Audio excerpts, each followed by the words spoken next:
This is episode 4 of the inginLA podcast brought to you by Native LA. On inginLA, we talk about various aspects of living in and doing things here in the greater Los Angeles area.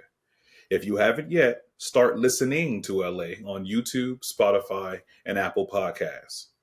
And follow us and subscribe at the Native LA. I'm Tony, your co-host hailing from Compton, California. And I'm E from Inglewood. Today's episode is Striking in LA. And as a special guest, we have my friend, E's friend, and a really, really popular up and coming actor here in the LA area, my good friend Tristen J Winger. Tristen, welcome to inginLA. Hey, what up, Tony? What up, Aaron? Thanks Good so to much be for here. being Happy to be today.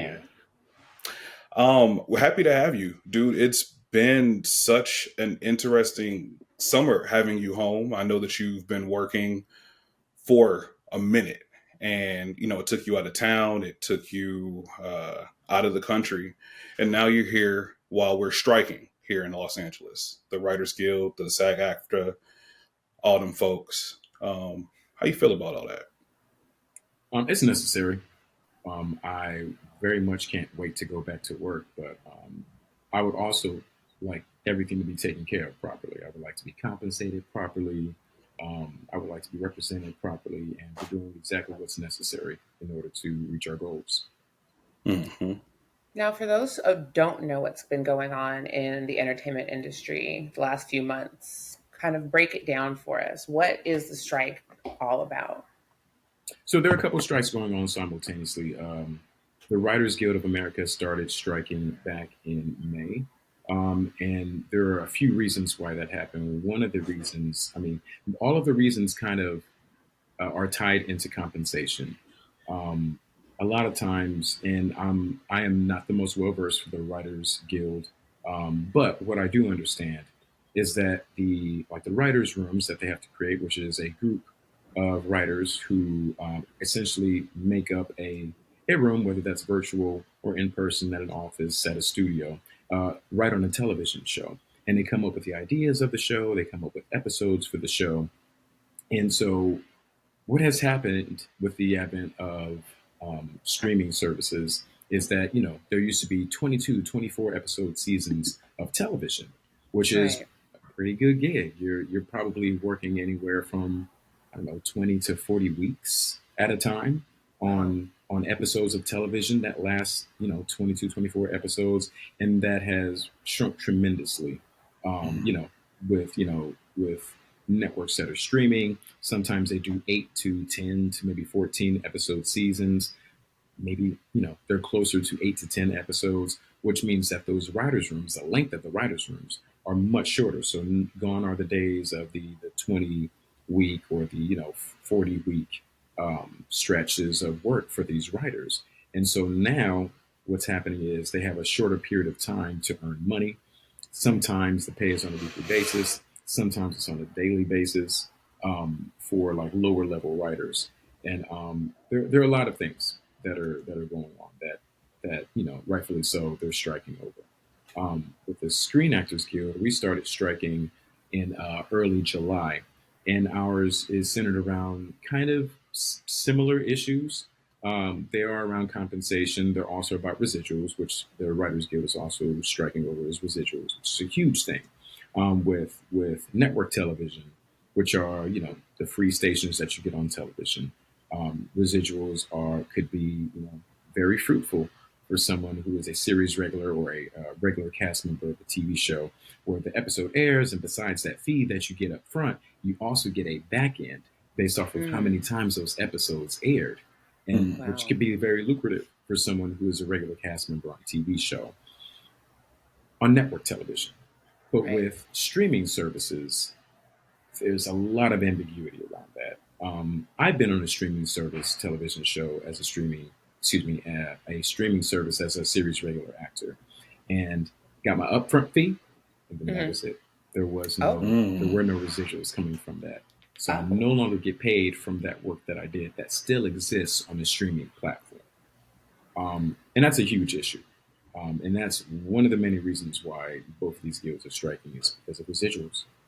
Now, is there a way to quantify that data from the streaming services the way that they do with network television so that actors do get their residuals and do get fair pay for the work that they do? There probably is a way to do that. As far as I know, most of the streaming services are very private about the numbers and the amount of viewers, but they are very loud about the amount of hours that gets viewed for Mm. their popular television shows. Hello. They're very loud about that part, but they're very quiet when it comes to like making sure that everyone who worked on that show um, get paid as a result of having millions of hours streamed. And Yeah, to that's true. me, that's I don't think that's right. That's messed up. You hop on any streaming platform and it shows you what's the most popular. So how you Mm. not know what people are watching? Those numbers exist, and if all you having them there for is just to show me what other people are watching, and you ain't paying Mm-hmm. people, mm-mm, Mm-mm. Something is not adding mm-mm. up. The math is Something ain't not right. mathing there. Something just ain't right. So, what does this mean then for people who are waiting for a new season of their favorite shows? Unfortunately, everyone who's waiting on their favorite TV shows and movies, because movies are being affected too and being pushed back, that means that we're all going to have to wait. I'm going to have to wait to work on the show that I love working on, and people who are fans of our show and love seeing the characters are going to have to wait to see them and us. So it's very unfortunate, but I believe that everyone understands that this is a necessary action. Speaking of necessary actions, we do have to take a quick break, but we will be right back. I don't know how many times I've asked myself, where can I find a group of cool, like minded people in one place in LA? Like, it was so easy when we were growing up. But where are all the natives at who know the true, authentic LA culture and vibe? And where do you go if you don't want to go to a club every weekend? Well, we've got fantastic news for you. Say hello to Native Collective, the hottest, most exclusive private membership club founded by LA natives that's about to change the game. Native Collective is not just another club, it's a haven for all races, ages, and natives and transplants alike, but it especially encourages ambitious minority entrepreneurs, creators, executives, influencers, and entertainers to come together, connect, and thrive. We've created a space that will begin digitally and expand to a physical location where you can chill, grow, be supported, celebrate your roots, share experiences, and amplify your success without limitations. Our flagship location in LA will be a statement and become the epicenter of social events, inspiration, creativity, collaboration, and building together. Don't miss the chance to be among the foundational members of Native Collective.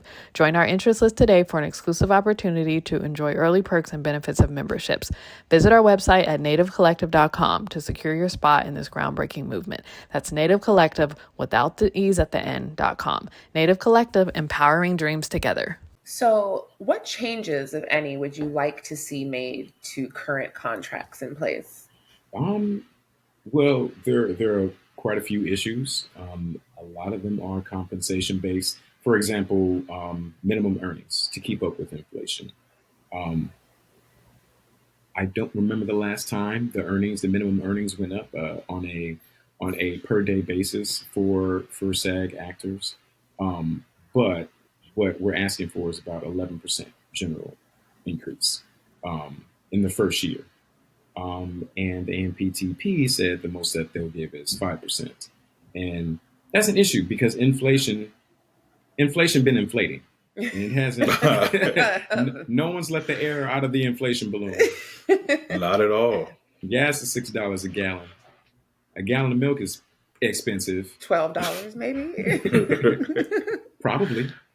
I Sounds don't about drink right. milk, but that's one of the issues. Another one is a lot of talk about artificial intelligence, and it's it's a double-sided coin. It's probably two faces coin, where the other side is scratched out because, Hey, like, as fun as technology is, there's also some issues with technology. For example, one of the things that one of the uses of artificial intelligence is taking background actors and using their likeness, using their face and their characteristics, their physical appearance to fill in artificially, digitally on other shows and to not compensate for that. oh So for wow. so for example, if Tony and Aaron, if y'all were background actors And let's say these companies were allowed to use artificial intelligence to duplicate your face, duplicate your look, and then put you in the background in the crowd at a basketball game that they're filming as a TV show without Oh. paying you. You not about to NBA 2K2 me in the background. I'm about to be. Right. So all these That's apps about that to we've you. been using, you know, where we think it's cute to like make ourselves look like warrior princesses and like, you know, rippled kings and whatever else is happening, you know, is that data then being transferred and we're just kind of signing away our likenesses? So that is something completely different. I mean, specifically for television and film. Okay. So, for example, if you were background actors on a television show or a TV Right. show, then like potentially they could use your likeness, your look, and just insert that where needed. Or, That's for wild. example, um, acting on a show, if I did a performance and they want to alter that performance later on, 5 years from now, where it's like I say, I love this soda. It's so delicious. I love me some Dr. Pepper. This is not an ad. They could take that and later on, 5 years from now, be like, okay, let's actually change that to Starry because that's not a thing anymore. And so change my mouth flap, change my voice to say that thing so it looks like that was the original way that it was filmed. And cool, but like pay me for it because you Right. you just changed my performance. That wasn't the Right. original performance. So like there are things that I would be okay with. There are things that I'm sure other actors would be okay with if they were properly compensated. And so you're not just going to take something that I did. You're not just going to take this face that my mom and dad created and profit off of it for a free and not give me anything on the I back know end. that's right. That part. Are there any words of encouragement that you could give to your fellow actors, your fellow producers, writers, anyone who's trying to break into this industry? What would Mhm. you say to them? I would say don't let this be a deterrent. The reason why unions exist is to protect us. Um, Without that, like I could be without the union, without the Screen Actors Guild, I could be on a television set, standing on a set of a TV show, standing on a corner, and they drive a car past me and splash water on me 20 times, and I don't get any extra money for it. I could perform a stunt a dozen times, hurt myself, and then there's no recourse. So there's a reason why unions exist for in every industry. Um, but specifically the entertainment industry, there are reasons why this is here. It's very hard because there are hundreds of thousands of people without work. There are Yeah. writers without work, actors without work. There are makeup artists without work, hair, gaffers, people who are holding the lights, people who are doing sound. There are so many people who are going without work, who are all so supportive of what we're going through right now. And all we want to do is get back to work, but we're not going to go back to work without being compensated fairly. So I would say don't let this deter you. Follow that dream. Do exactly what it is that you want to do. Get into this business if this is what you are passionate about. And stand up for your fellow man. Because I do the same thing for you. This nigga about to make me cry Oh, almost. okay. Dog. Wait a You minute. nah you whew. Whew. Okay. Well, thank you for that, Tristan. I'm going to take a second. Hmm. Earlier you spoke about people working and getting fair wages and getting what they need on set and whatnot. Little known fact is that outside of New York and LA, the third busiest place as far as where things are filmed is Vancouver. Mm. And they call it Hollywood North. I've actually gone up there a few times to visit you while you were filming up there.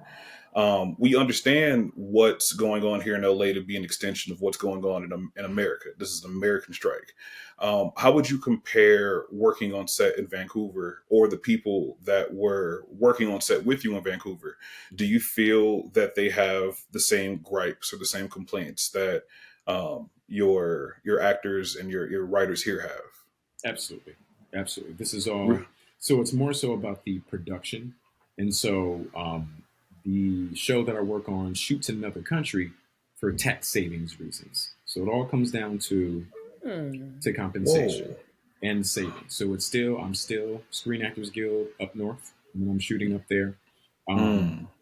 as far as the compensation of everyone up north and our crew, our great crew that works on our show, um, they do the same amount of hard work, if not more hard work, than folks do down here in the U.S. and other countries that work on television shows and movies. It's the same hard work, and everybody deserves to be compensated fairly. So whether it's an actor who is based in Vancouver who's part of SAG, or they're part of another actors guild in another country that's not SAG-AFTRA, everybody deserves fair wages. We all deserve to be paid fairly, even though it's a different experience. Doesn't matter. No one deserves to get their work done for the cheap. Right. 100. 100.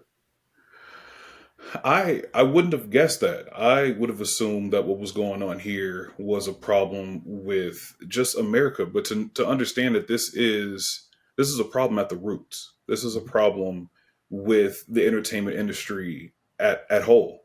And despite telling people that they should continue and not let this deter them, I want to ask what keeps you optimistic about continuing in this field and being able to proudly be an actor in a time where this is what's happening to people who are in the same industry as you. Yeah. I'm proud to be an actor. This is something I've wanted to do my whole life. It's something I've always done. Um, and I recognize my extreme privilege. I happen to be a series regular on a network TV show. I get compensated very well, but you know, that's not to say that there could be more equity in this business Hmm. on behalf of everyone involved with the strike. So on both sides, there needs to be more equity, which leans on one side more than the other. Um, what keeps me going is knowing that there are people who are rooting for me to succeed, um, just like they're rooting for everyone who's a part of the strike to get what we deserve. So hopefully Amen it's to good. that. Amen to that. Um, now, making a living, especially here in LA, you speak of being one of the actors here in LA who's doing okay, but is definitely feeling the hit of this. I'm pretty sure that you heard about Alex O'Keefe, the writer on what's that show you want me to watch? The Bear. I haven't gotten to it yet. I'm almost Uh-huh. there. But Mhm. how he spoke about only having $6 in his bank account, or how Billy Porter had To sell to, his house. yeah, how Billy Porter had to sell his home. Um, how would you, how would you speak to people in LA who are feeling the effects of this industry? You have a lot of people who come to LA because it's, heralded as the land of milk and honey, and that you can come out here and you can make a way and you can make it in this industry. Even people who find themselves going to school for education to get into the theater arts or to get into um, set design, all that kind of stuff, and they come out here and they're treated like this. I've researched that there are people who are writers, even actors, people behind the scenes who are supplementing their income with doing retail and food service, Absolutely. and Uber and rideshare.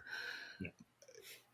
Do you feel right now, currently, that working as an actor right now in LA is sustainable? Is it viable? Can you make a living off of it? That's what this strike is about. Is making a living wage. Is making it viable. It's you know we when we see folks on television, and then maybe we see them in real life. It's like it's exciting to see people on television as these characters, and then to see them in real life, and they're literally not that person that we see on television. It's exciting. It's something that a lot of us look forward to doing and making a living as when we were younger. Didn't know how we were going to do it, and it's probably less than 1% of all people who try who actually are making an actual living out of it.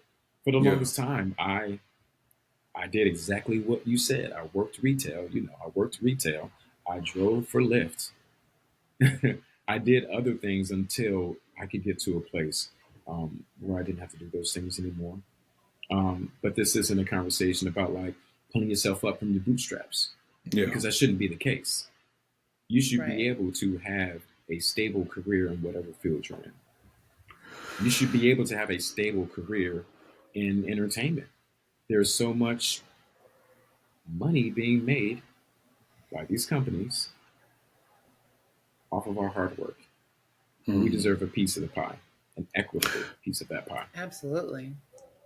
Do you feel that would residuals off of streaming at a rate that's similar to what you would get off of television? Do you feel like that would be that wouldn't necessarily remedy the problem, but do you feel like that would address some of the income disparity? That's a start. Absolutely. Absolutely. Again, if we're talking about millions of hours viewed on Redacted, all right, cool. Millions of dollars should equal a few $100s per hours viewed. Like I don't. Where's my piece? So like residuals isn't the end all be all, but it should help significantly. It's a start. We're living in a time where people say this is peak television. Like, especially as movies are becoming a little bit less profitable, some of these mid-range movies are making them ways into shows. Writers are turning these into shows. You get to spend longer with the characters. Yeah. The writers get to have opportunities to really flesh out ideas. But what we're coming against now, especially with what the writers are striking about, is there's three things happening in tandem. There's writer rooms that are shrinking. You have less people in these writers' rooms. You have writers' rooms there, like you spoke to, their contracts being shorter, or the amount of time that they're spending on these shows being reduced down. So you have less people in the room, less time, and then you have this looming threat of AI. Mm-hmm.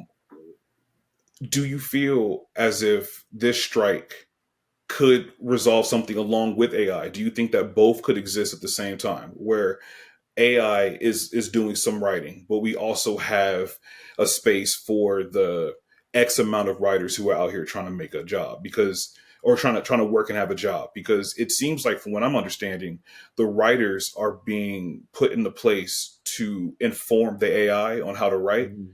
which then kind of creates a scenario where you're an extra being used over and over and over again without compensation. Right. How do you see them both existing in the same space? I think artificial intelligence is a tool, just like a laptop, just like a cell phone, just like an encyclopedia. It is something to be used by the creator of the art. It's not something to replace the artist. And so, cool for whoever the creator is. And by creator, I don't mean a distributor.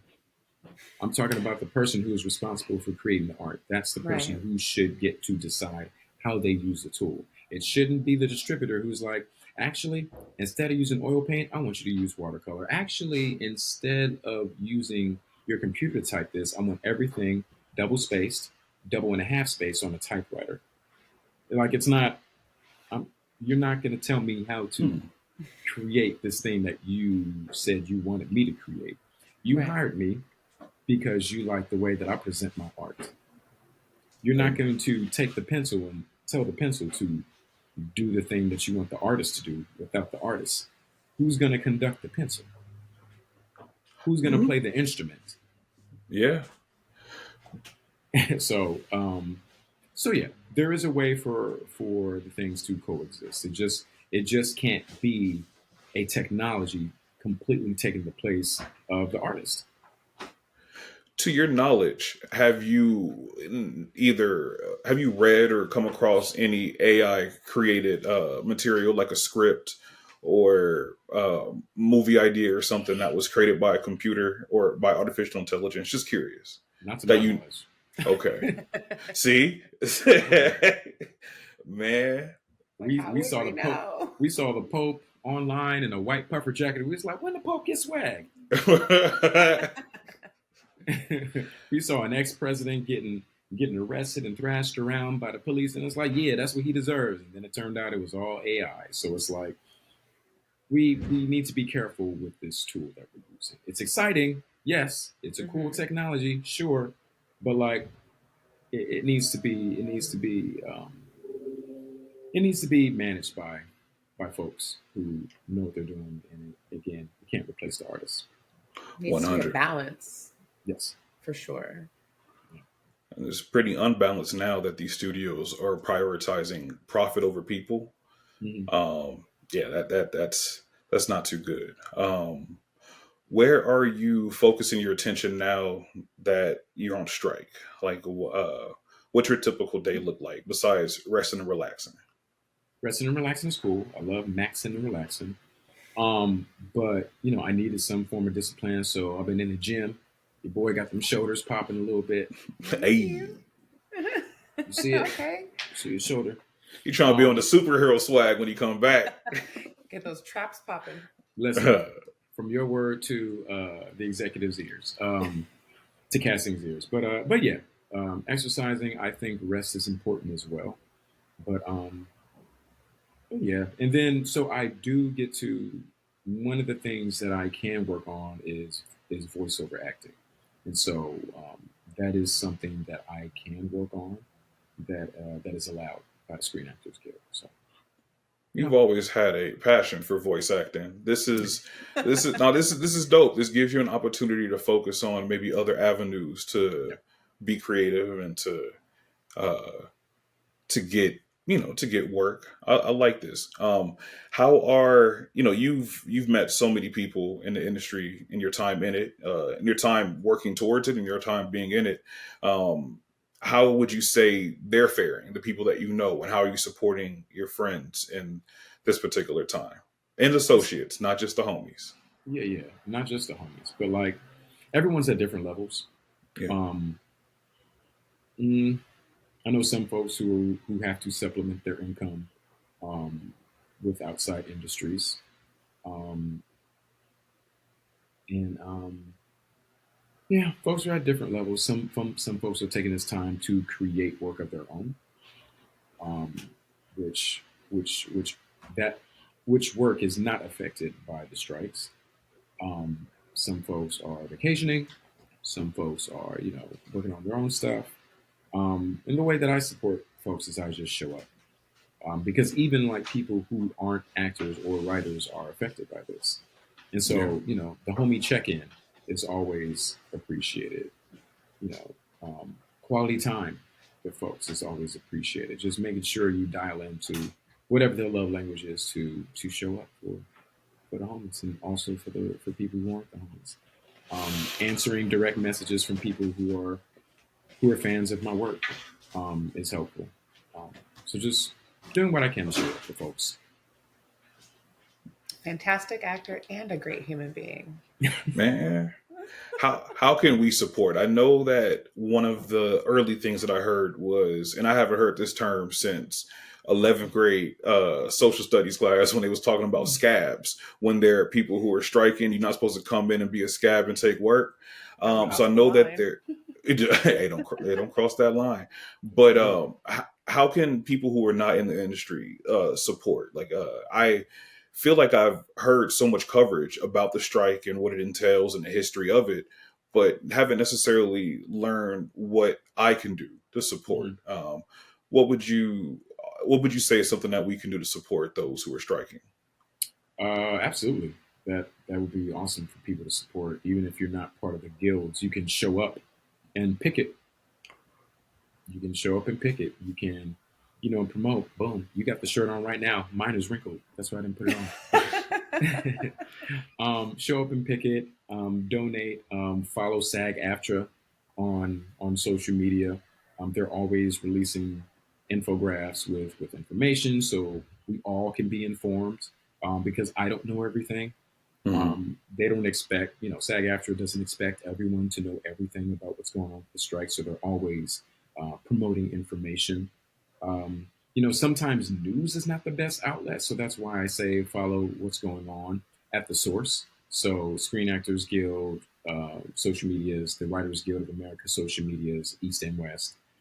their websites as well, just to make sure you get the correct information and not information that's been sensationalized.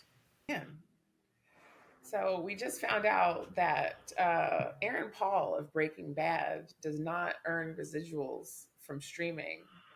And if my jaw could unhinge itself and fall upon the floor, I think that it would. I mean, what would bring an end to this strike and this type of treatment of actors, writers, grips, anyone on production, etc., anyone that I'm missing, makeup artists, hair people, wardrobe? What would bring an end to this? What we're bringing in is, first of all, the AMPTP needs to come back to the table. Right now, they've been negotiating with the Writers Guild, and not talking to SAG yet. And I believe the reason why is because SAG and the WGA are very much aligned on the key issues. And so, I imagine that once they negotiate with the WGA, SAG will follow very closely after that. But first things first, they got to come to the table and come correct. But you can't just say, "Here I am. See, we're here at the table. We're here. You're here. We're both here, looking at each other. I look at you. You look at me. Huh? We did it, huh? Look at us. Look at us." It can't just be that. There has to be some movement, and it can't be moving backwards. It can't be backpedaling. There has to be forward movement in order for things to be resolved. So they need to move forward and sit down and come correct. You hear that, executives? Come correct. Bring that shit. Yeah, that part. So yeah, that's what needs to happen. They need to do that first. There needs to be agreements on both sides of the table.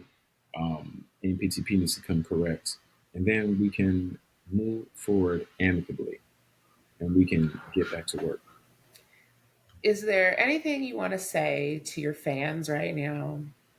Just as far as they're going to miss you, obviously. Mm-hmm. I'm gonna miss y'all too, and I've been missing work. I've been missing my coworkers. I've been missing being on set because it's something that I worked very hard. It's a place that I worked very hard to get to, and again, I'm not mad that we are on strike because there's a reason why we're doing this, but I am upset at the greed of it all. On on the other side, on the MPTP side. Because there's plenty. Absolutely. There's plenty. The numbers prove that there is plenty. Even if we're thinking about the amount of money that the WGA is asking for in terms of like proper payment, it's less than 1%. Mm-hmm. Less than 1% than what these companies make. Less than 1%. I believe it's about 0.603%. Come on, man. Don't do that math like that. So, which is saying, to put it into other terms, Aaron, if you got $100, yes, and I asked to borrow $1, would you give it to me? Of course I would. You can. They said no. They said you can't have nothing, you little ragamuffin. How dare you ask for $1 out of my $100? They said no. So, like, excuse me, and not even $1. If I asked you for 60 cents, 66 cents. I asked you for 60 cents out of your $100, you mean I can't have my little funky old 60 cent? A small bag of Flamin' Hot Cheetos costs more than what you're asking for. You mean I can't have that? I can't have 60. I can't have my 60 cent. I can't have my 2 quarters and a dime. And 3 pennies. Just 3 pennies. Like, come on. So, like, if you think about it that way, like, what the WGA is asking for is literally pennies compared to what these companies are making. And it's just the greed of it all. It just grinds my gears. Yeah. Yeah. That's a shame.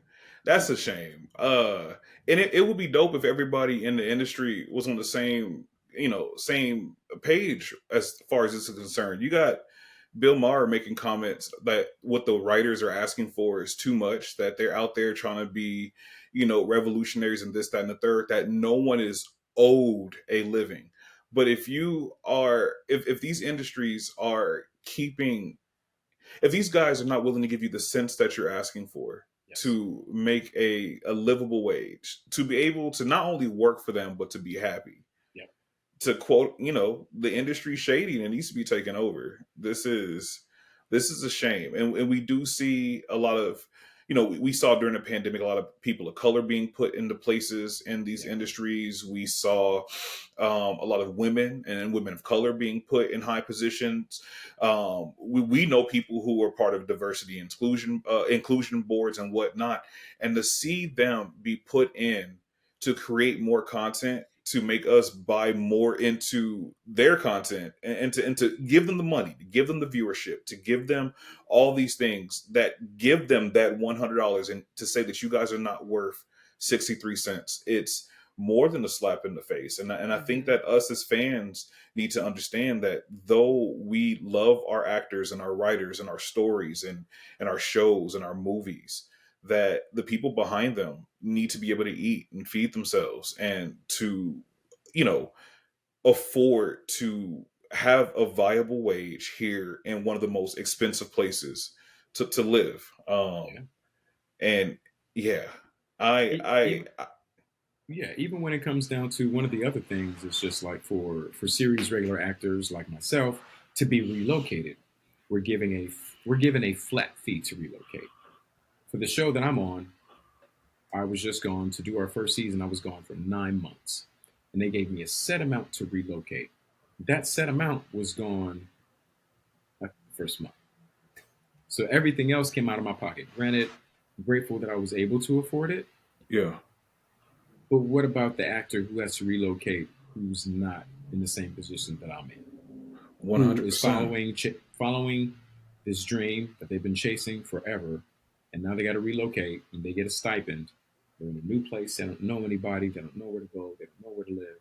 And then that money is gone, and now they have to use all of their money that they're making from following this dream to be able to just live, to work on this show. It's being house poor, and from again in an industry that makes so much money, that generates so much revenue, it doesn't make any sense. It doesn't. And the way that they repay you with asking for what you deserve is, I saw Fall's strike-proof TV lineup. I need you acting. I don't need to see fucking Steve Harvey Court. You know what I'm saying? I need people. No. You know what I'm saying? They're putting money behind unscripted shows, hence no writers. Using reality television because you don't need that great of production quality. And I don't like the fact that this is being shoveled to us to consume just because they know that the nature of the beast is to consume something. That they would rather give us, not to say that people on reality TV shows are shit actors or whatever, but it's you can't put Breaking Bad, Aaron Paul deserving residuals for being in one of the greatest dramas of the last however long TV has existed, and then putting fucking Steve Harvey on fucking television as a judge. You know what I'm saying? Steve Harvey doling out justice? I don't want to see Steve Harvey do much of anything else right now. Steve Harvey is a SAG member. I'm not, I enjoy his work, but I get what you're saying as far as like not wanting so much like reality TV and unscripted television on the air right now to take the place of to break the fall of like not having any scripted shows on television. So it's like, okay, well, no problem. Y'all go ahead and y'all do your little walking back and forth. Meanwhile, we gonna watch some racquetball with celebrities. I ain't got no problem with Steve Harvey. I just don't think that he needs to be the one eating right now. Like, he has millions. Y'all need 63 cents. Something is not balancing out here. Something just ain't right. Man. Well, it looks like in terms of striking, it's not even just entertainment. Like, especially here in LA, we've had, let's see, strikes we've had recently. We've had UPS.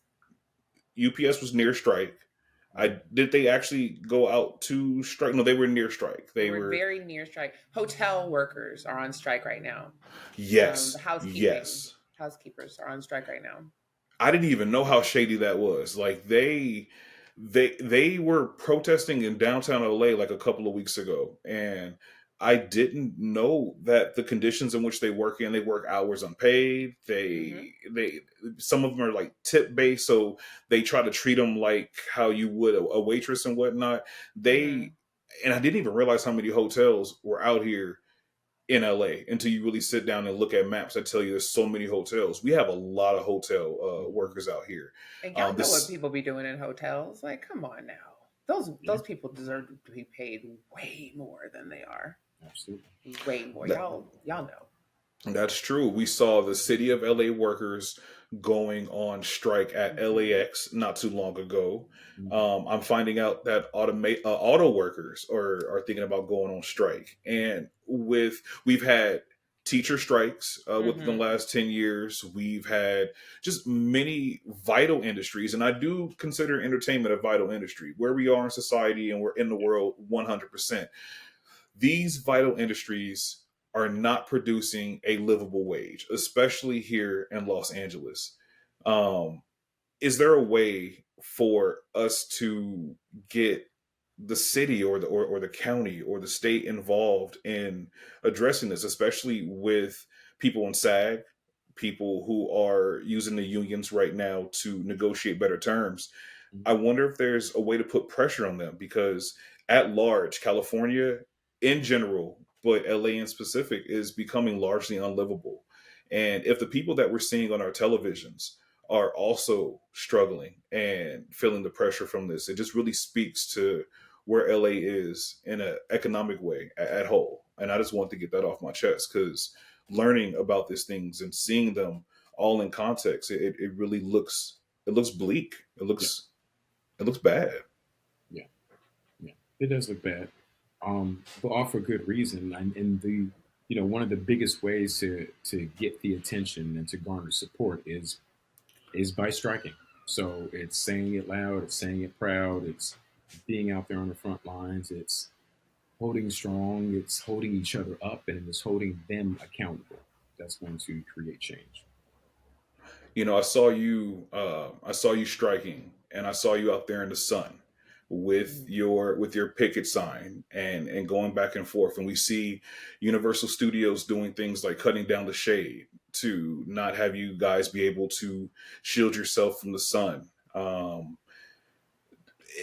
It really is sad. Like I really wish this could be something that we can offer some light and levity about, but it isn't that. And I do want to say that I appreciate you speaking on behalf of actors and people in the entertainment field who are feeling this. And I really do appreciate your honesty about this. It's not a laughing matter. You know what I'm saying? Hmm. It's People's lives. yeah, it is. And I think earlier about how you said to people not to give up, and if this is your dream to continue, continue writing, continue creating, continue doing what you're doing, so that when this is over, you're in position to take advantage of what's going to happen whenever that happens. Yeah, absolutely. Thank you. Well, Thank you so much, Tristan, for this conversation. It has been such a joy having you as our very first guest this Thank you. It's been evening. a joy I being am here. so elated right now. Thank you. I appreciate y'all for having me. Good to talk to some friends. Right? yes, yes, That's me looking at both of and y'all. So I was like, yeah. well, this has been Native LA's fourth episode of inginLA. Our guest Tristen J Winger has joined us for this hour. I'm Tony, and my co-host E, and we'll see you next week. See you guys.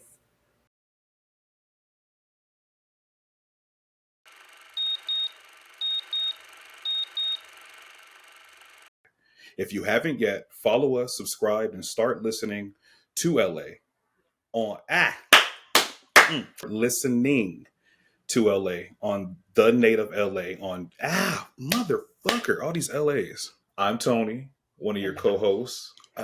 Sorry, I fucked that up. It's okay. If you haven't yet, start listening to fuck. This is episode 4 of the ING. Last one. My bad.